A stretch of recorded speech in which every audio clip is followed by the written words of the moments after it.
يا بهجة الأكوان هذه فرحة، يا بهجة الأكوان هذه فرحة كبرى تزاحم قلبي الولهان، خبر سعيد عانقته مسامعي فغدا.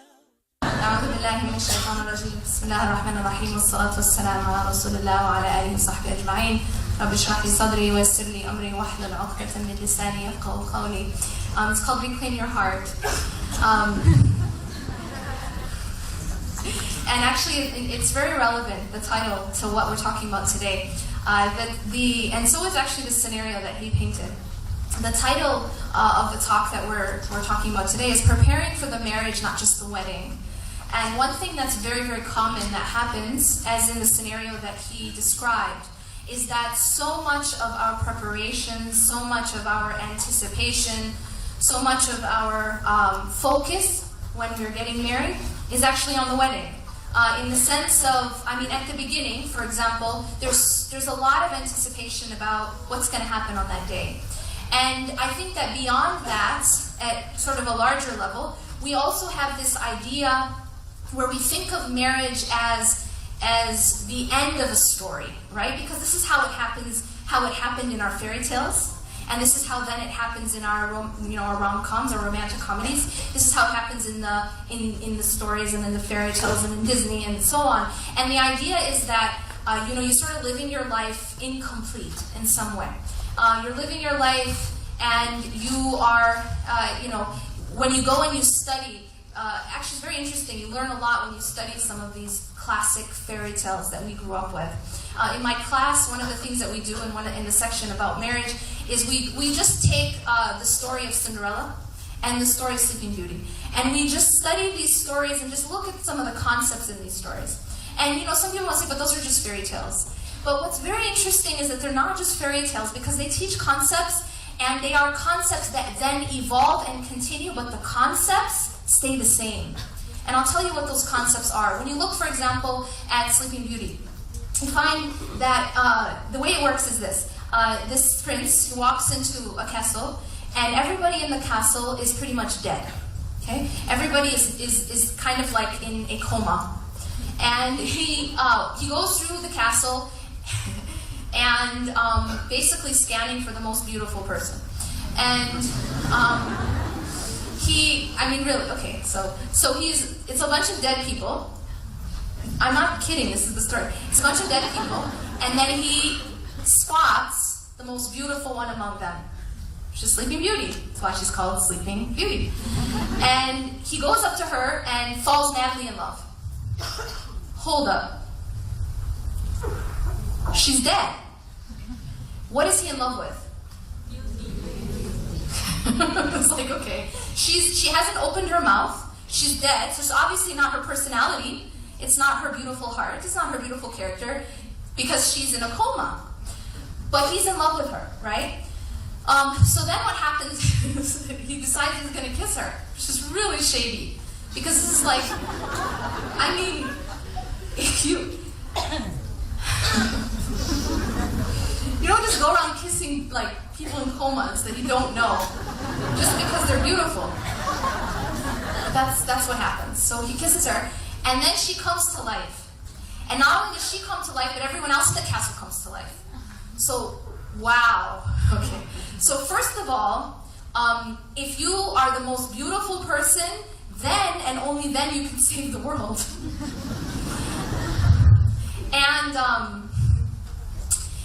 And the idea here, and the message here, is that your life literally does not begin until a prince comes to kiss you. Until a prince comes to save you, literally save you. In the sense that you are dead and then you are alive. Based on what? A prince. And this message actually continues in every fairy tale, right? And then, alhamdulillah, Frozen came around and saved us.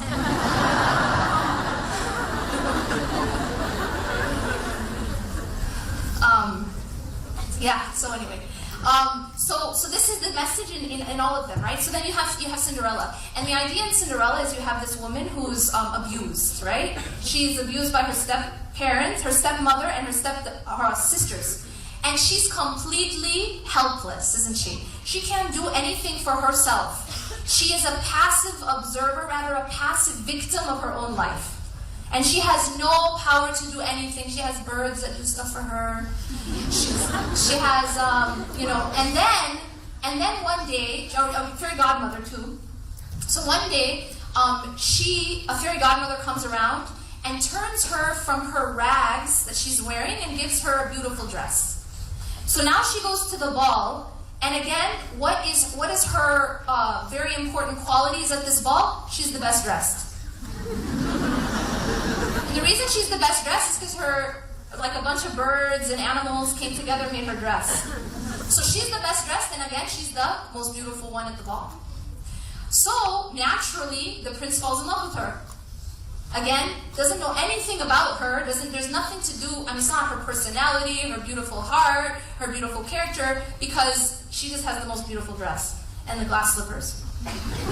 So, message there, be the best dressed and have the best shoes. And if you're the best dressed and you have the best shoes, then all your problems will be solved. Because, you were abused, and this is what's going to save you. This is what's going to save you, right? So what happens is, she runs away, or she thought she has to leave before midnight. Then he's looking for who is this person who was the best dressed and the most beautiful, and that's the one I'm going to marry. And how does he know? Because the slipper and all that. Again, what is the message here? Well, number one, the most important thing is be the best dressed, have the best shoes, and be the most beautiful. And number two is that, again, you are helpless in your own life. You are a passive observer, or rather passive victim in your own life. Your life is incomplete until a man comes and saves you. Right? You can't save yourself. You can't go and seek God to save you. You need this man to come save you. And again, that's the same message continues, and you have Snow White and so on. In that case, she's like the slave of 7 little men. Ya Latif. Right? This message continues throughout the stories that we hear, throughout the movies that we watch, and then even within our own communities. Because what we're told is, when you have a single, especially single sister, everyone is putting so much pressure on her, right? The moment she turns 21, it's like, oh my God, you're getting old. Right? Oh my God, and then mother can't sleep and needs to take anxiety pills because her daughter's 21. She's getting old. Hurry up and get married, right? And the idea is there's pressure from every direction. When are you going to get married? And the idea is, yes, marriage, as the Prophet ﷺ said, when a person gets married, they've completed half their deen. Allahu Akbar. But see, this has been misunderstood. When you say that you've completed half your deen, that does not mean that you were an incomplete human being and you needed another human being to complete you. Because if that were the case, how could Maryam alayhi salam, how could she have been one of the most perfect women? Right? The mother of Isa, the Prophet ﷺ himself in a sound hadith said that she was one of the most perfect women. And she wasn't married. So how could it be that you are incomplete until you are married? And yet the way that we treat marriage is we have turned marriage from a means to an end in and of itself. So what that means is that we think when we ask a woman, or it's typically a woman, but when you ask somebody, when are you going to get married? The idea is you're not really asking when are you going to get married. What you really mean is when are you going to fulfill the purpose of your creation? When are you going to be a full human being? When are you going to stop being handicapped? Right? When are you going to stop walking around without an arm? You know what I'm saying? So the idea here, it's not when are you going to just when are you going to get married? It's when are you going to fulfill the purpose of your creation and let me be able to sleep at night? The idea here is that we as human beings, women or men, we were not put on this earth for any other purpose except one purpose. And that purpose is, as Allah subhanahu wa ta'ala says, وَمَا خَلَقْتُ الْجِنَّ وَالْإِنسِ إِلَّا لِيَعْبُدُونَ, which means we have not created jinn and human beings, in parentheses, for any other purpose, except to worship or to fulfill ubudiyyah to Allah. Meaning that I was created not ultimately to be a wife or a mother or, the case of a husband or a father or a doctor or a teacher or the richest person alive or the size 4. In America, those are sizes. I don't know what it is. That's not why I was created ultimately. I was created ultimately to be a slave to Allah. And it is under that umbrella of slavery to Allah that I am a wife and a mother and a doctor and a teacher and a writer and anything else. But when we flip that and when we see our purpose in any other way, that's when we lose direction. And that's when we lose balance.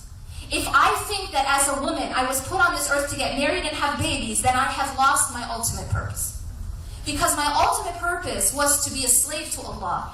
And there are many ways to be a slave to Allah. There are many paths to Allah subhanahu wa ta'ala, and indeed marriage is one of them. And I'm going to repeat that, because I don't want there to be any misunderstanding. That my ultimate purpose is to reach Allah. And one of the ways to Allah is marriage. One of the ways to Allah is marriage. But my ultimate purpose is not marriage itself. My ultimate purpose is not being a wife and a mother, or being a husband and a father, or being a doctor, or whatever it is. There's no other role that is my ultimate purpose except for being a abd to Allah subhanahu wa ta'ala. Reaching Allah and pleasing Allah. There are many different paths to Allah subhanahu wa ta'ala, and marriage is one of them. It isn't the only one of them. So if one person does not have that path, it doesn't mean that they cannot have another path. A person who didn't get married or who got married and is no longer married, it doesn't mean they haven't fulfilled their purpose of creation. It means that one path, they're not taking that path, they have a different path. And this is why I gave the example of Maryam alayhi salam.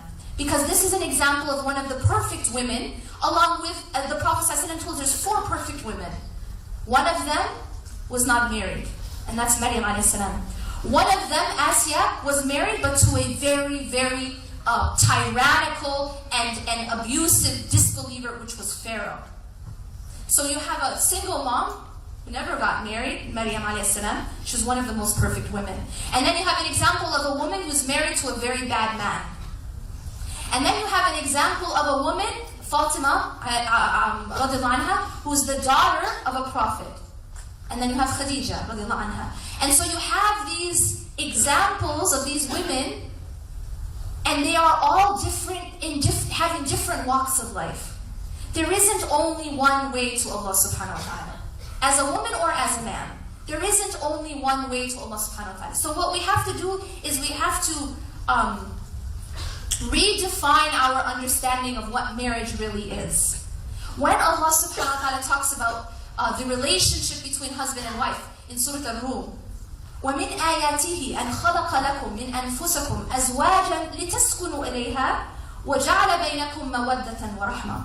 Allah says that from among His signs is this. Before we even continue the ayah, we need to pause there for a second.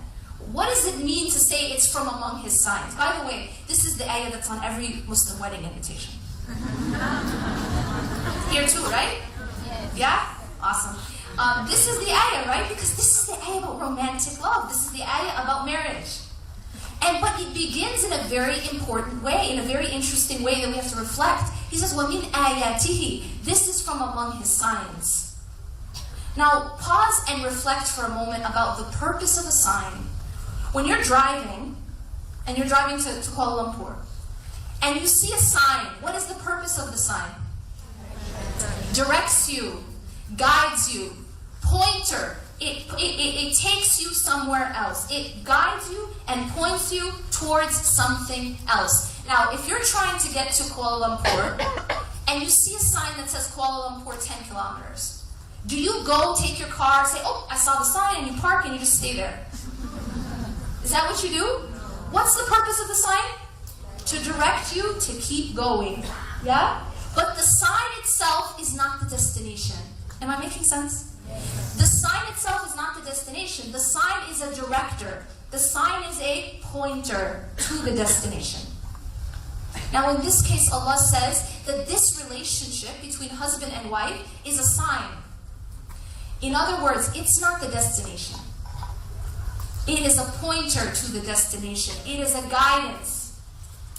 What is the destination? Allah.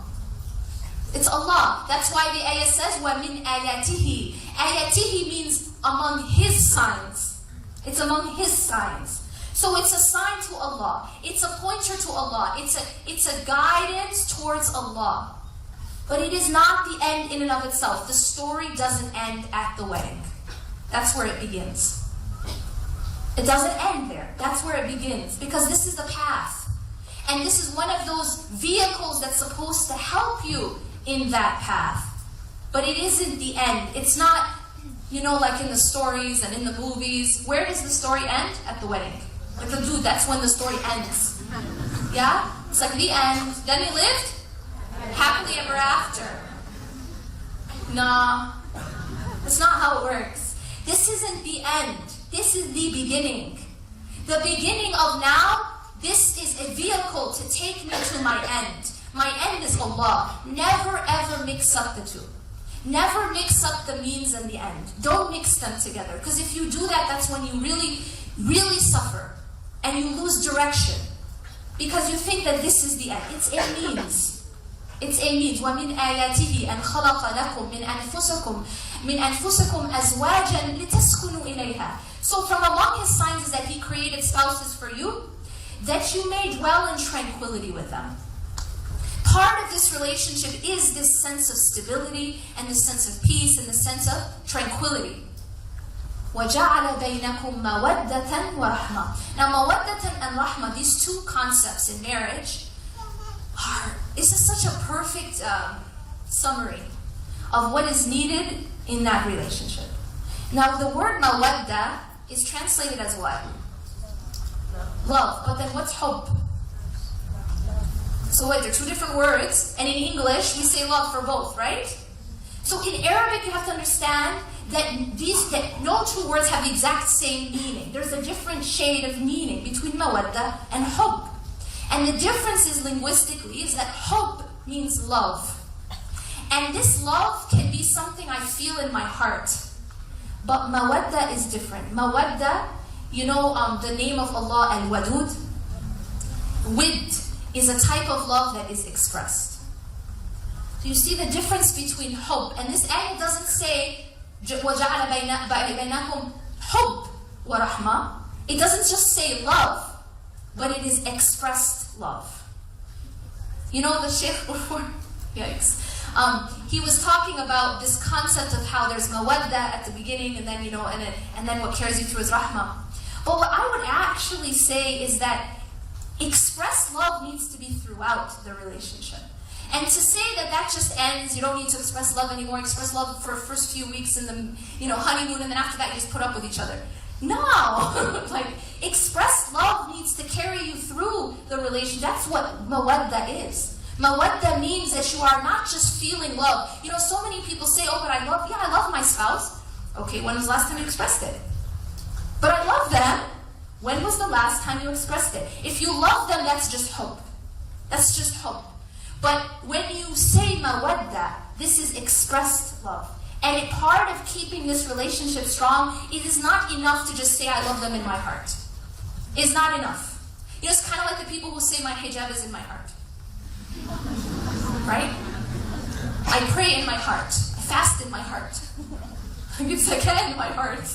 It doesn't work like that. How can I say I love Allah, but my expression, it's all in my heart? I don't express it. Right?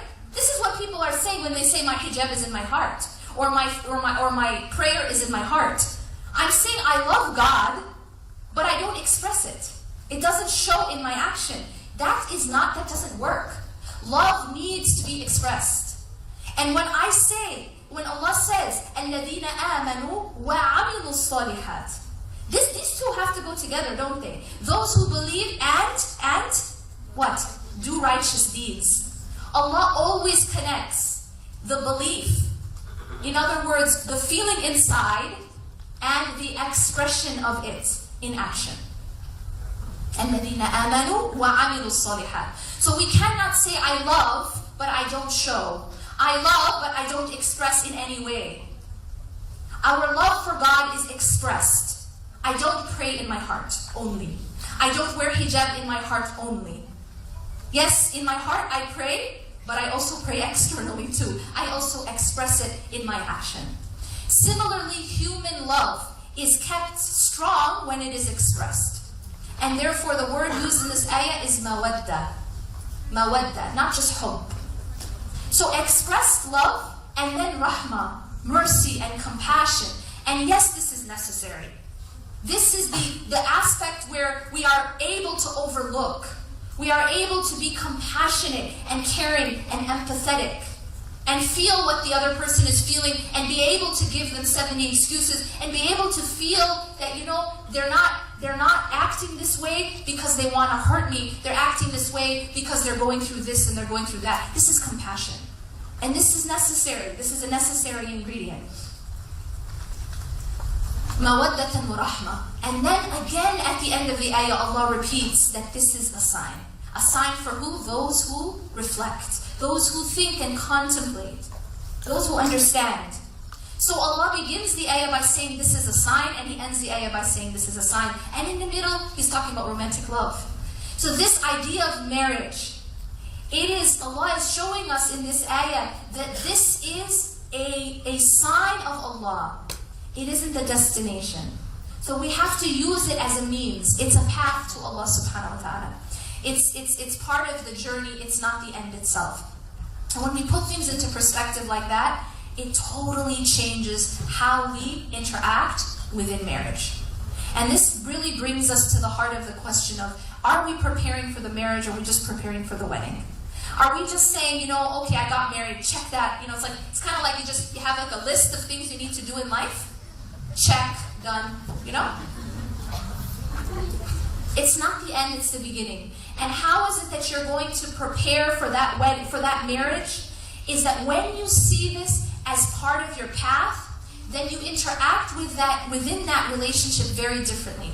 One of the biggest problems is when you enter into any relationship with another person, expecting that person to complete you, expecting that person to give to you, to fulfill you, to make you happy. And the idea here is when the focus is what you're going to give me, this is when you face a problem. Because if I come in empty-handed, if I come into a relationship empty, and I expect to be filled, that is a recipe for disaster. The reason is that, remember what we said, marriage in and of itself is part of the path to God. And therefore it's supposed to be helping me become what? A better person. It's not ultimately about fulfilling, completing, and making me happy. Those are all, insha'Allah ta'ala, consequences. Right? I'm not saying there isn't that in marriage. Inshallah there is. We ask Allah, رَبَّنَا هَبْ لَنَا مِنْ أَزْوَاجِنَا وَذُرِّيَّاتِنَا قُرَّةَ أَعْيُنٍ. Oh Allah, bless us with the gift, and this is, by the way, an unexpected and undeserved gift, of making our spouses and our children the coolness of our eyes. There is happiness and comfort in marriage, inshallah ta'ala, if Allah gifts you with that. But that's not the ultimate purpose. It's not for you to make me, fill me, make me happy, make me complete, make what was empty full. No, the purpose is for you to help me be a better person. And that's very, very different. It's very different. That this, when you say that when you've gotten married, you have completed half of your deen, this means that this is a way for you to become better through marriage. You know why that's so different? Because when your focus is, I'm trying to become a better person, then marriage goes from being just something to feed my emptiness and my ego to being something that helps me to build my character. And so marriage is now something where you view it as a character builder. Now it's not so difficult to apologize, right? It's not so difficult to be the first to apologize. It's not so difficult to overlook. It's not as difficult because now I'm telling myself it's not about being right. It's about being a good person. And when you're able to see it that way, then the way you interact with one another is very different. And if your ultimate purpose is the pleasure of Allah, the other thing that happens is your intention, if your intention is for Allah, then, sometimes when you're in a relationship, you may be giving a lot, right? You may be giving a lot. And if the reason why you're giving is to get back from that person, you're going to likely be disappointed, because sometimes people aren't very appreciative, right? Sometimes you give and give and give and nobody says thank you, right? Sometimes you give and give and give and no one even acknowledges.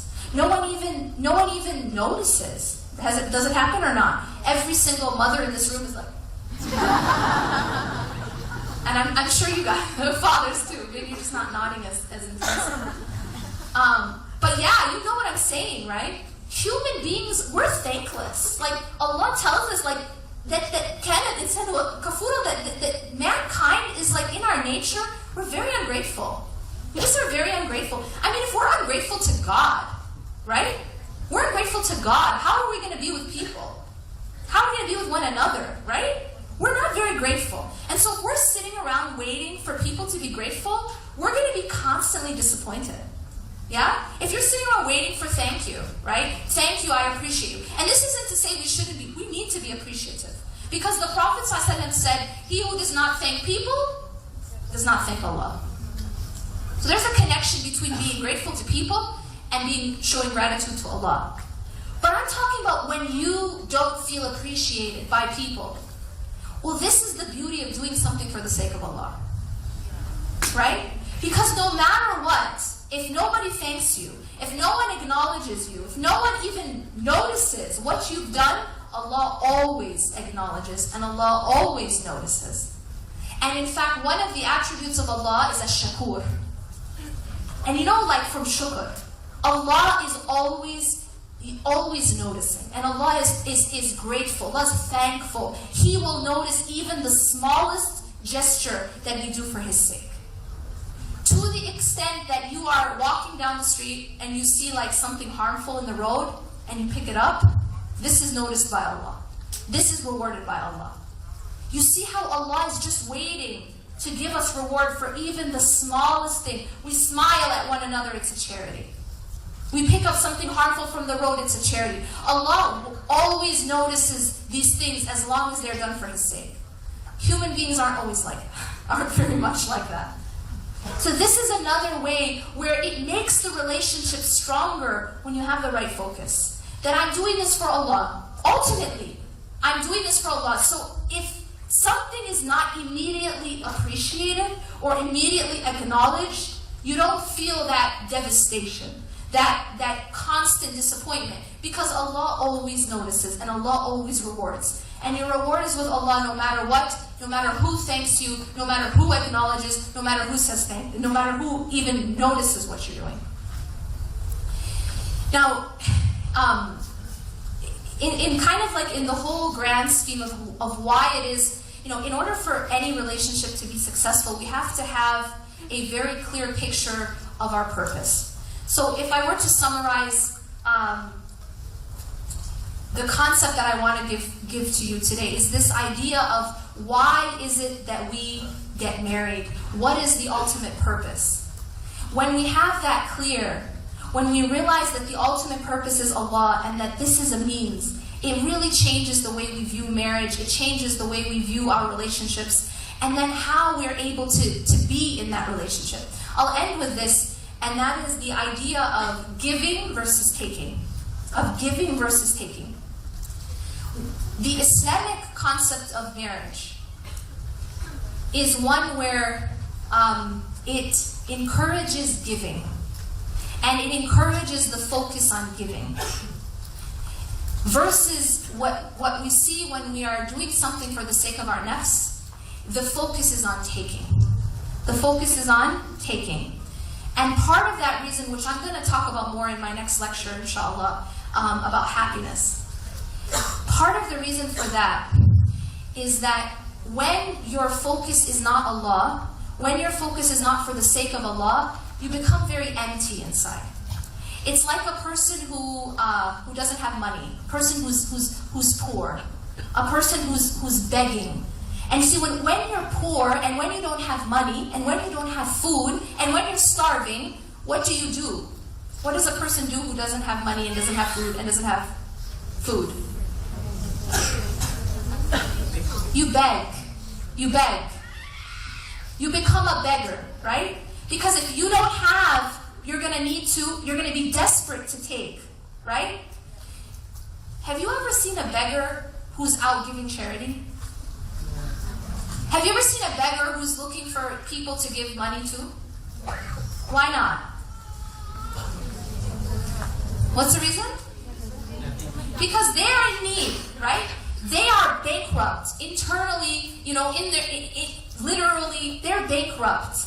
And when you're bankrupt, your focus is not giving. When you're bankrupt, your focus is taking.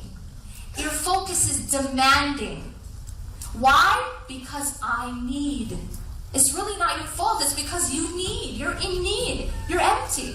You're empty, right? You don't have money.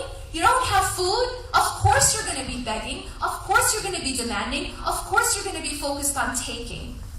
You don't have the capacity to give. So how can you focus on giving? Make sense? So what is the problem? The problem is when I enter into any relationship, empty.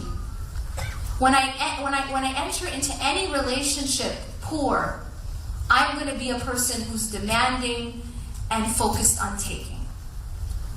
I can't possibly be anything but selfish when I'm starving. Make sense? Enter relationships rich. Don't enter relationships poor. Enter relationships already rich. And that richness only comes by begging from the king. By building the relationship with Allah, with the king, consistently. Consistently. That's where you get full. So you have to have that. Be very careful. Be very careful about entering into a relationship and losing that fuel and that filling. And trying to now get filled from the relationship itself. Very dangerous. You not only harm yourself, you will harm the relationship and you'll harm the other person. Because you are both beggars. The husband is a beggar, the wife is a beggar. You can't beg from another beggar.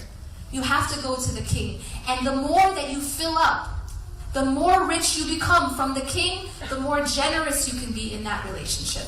And the more you can focus on giving and not be one of those people who is just demanding because they are poor inside. أقول قولي هذا واستغفر الله لي ولكم إنه غفور رحيم سبحانك اللهم وبحمدك أشهد أن لا إله إلا أنت أستغفرك وأتوب إليك والسلام عليكم ورحمة الله وبركاته.